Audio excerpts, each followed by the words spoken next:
Hello dear friends, and welcome to Last Second Medicine channel.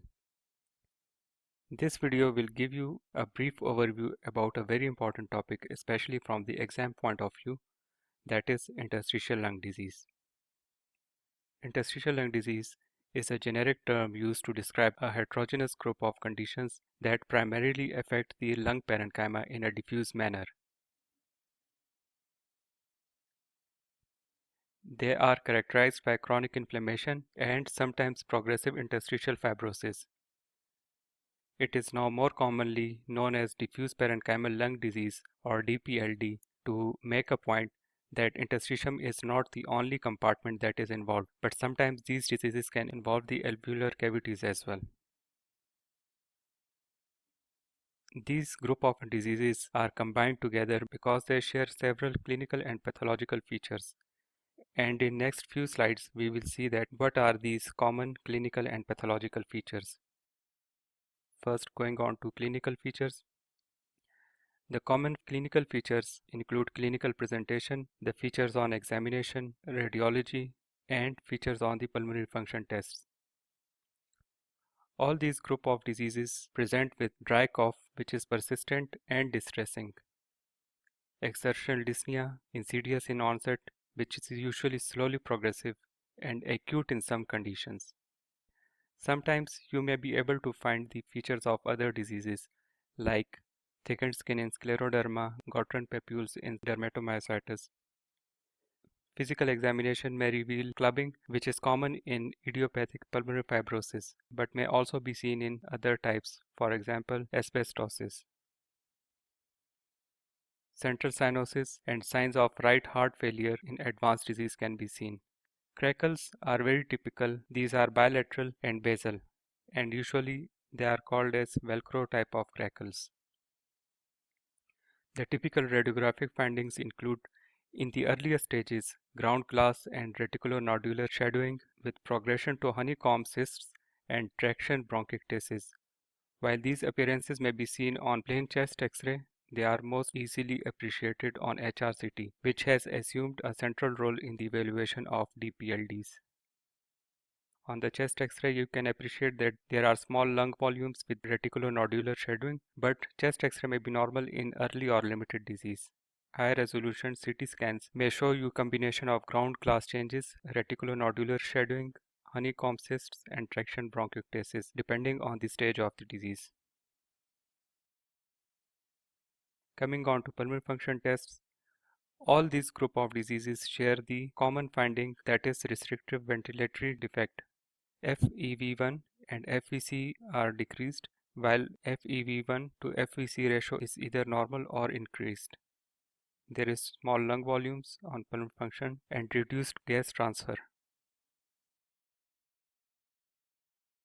So this is the summary of common clinical features in diffuse parenchymal lung diseases or interstitial lung diseases.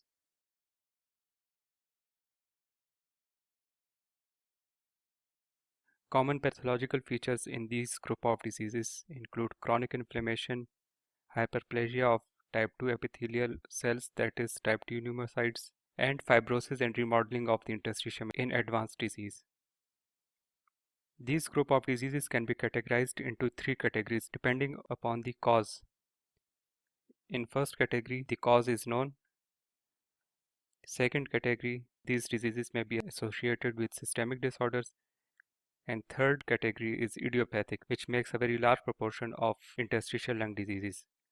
And the diseases in this group are also called idiopathic interstitial pneumonias.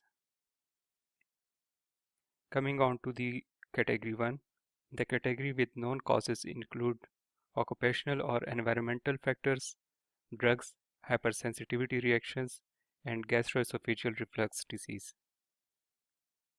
Occupational or environmental factors include the diseases such as asbestosis, berylliosis, silicosis, bicyanosis, which is also known as cotton worker's lung.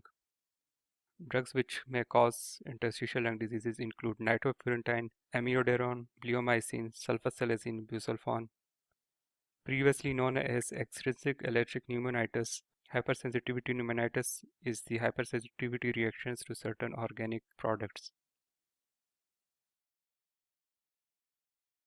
Systemic disorders causing interstitial lung disease mainly include the connective tissue diseases like sarcoidosis, rheumatoid arthritis, SLE, systemic sclerosis, mixed connective tissue diseases, Sjogren's syndrome, and sometimes interstitial lung disease may also be caused by ulcerative colitis and renal tubular acidosis. The last group, which makes a very large proportion of DPLDs, also known as idiopathic interstitial pneumonias, include the most common type, idiopathic pulmonary fibrosis, which is also known as cryptogenic fibrosing alveolitis, and its pathological name is usual interstitial pneumonia.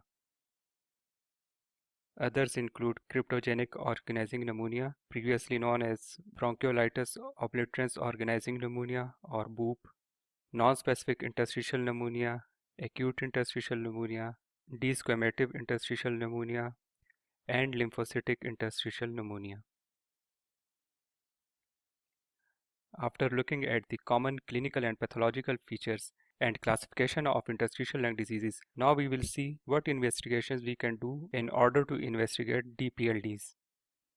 So after history and examination, usually we will go for lab investigations, radiological investigations, pulmonary function tests, bronchoscopy, and in some cases, video-assisted thoracoscopic lung biopsy.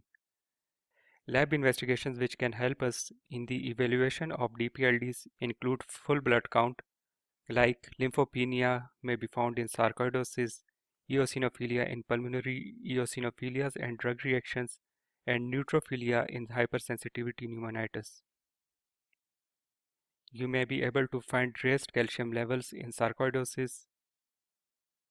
Lactate dehydrogenase or LDH may be elevated in active alveolitis. Serum angiotensin converting enzyme is a non-specific indicator of disease activity in sarcoidosis.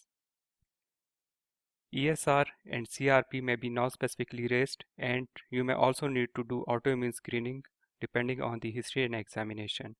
The autoimmune screening include anti-CCP antibodies for rheumatoid arthritis, and other autoantibodies may suggest connective tissue disease. As already discussed, that chest X-ray and HRCT can show you ground glass appearance, reticulonodular shadowing, and in advanced diseases you may find honeycombing and traction bronchiectasis. HRCT chest is the preferred modality of investigation.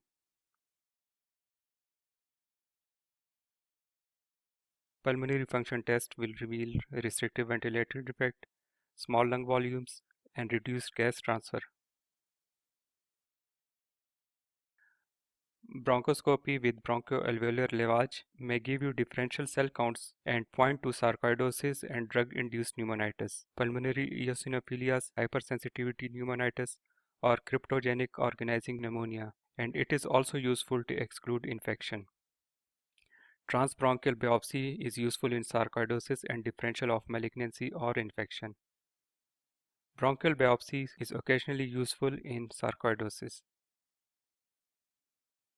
Video-assisted thoracoscopic lung biopsy in selected cases allows pathological classification, and presence of asbestos bodies may suggest asbestosis.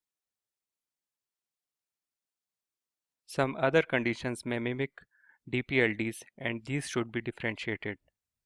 These include certain infections like viral pneumonia, pneumocystis jirovecii, mycoplasma pneumoniae, tuberculosis, and parasites like filariasis.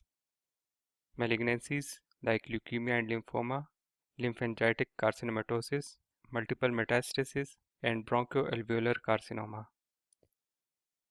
Even sometimes pulmonary edema and aspiration pneumonitis may mimic DPLDs.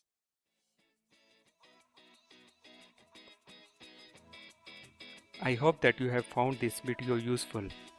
If so, please like this video, share with your colleagues, and subscribe to this channel. See you in the next video.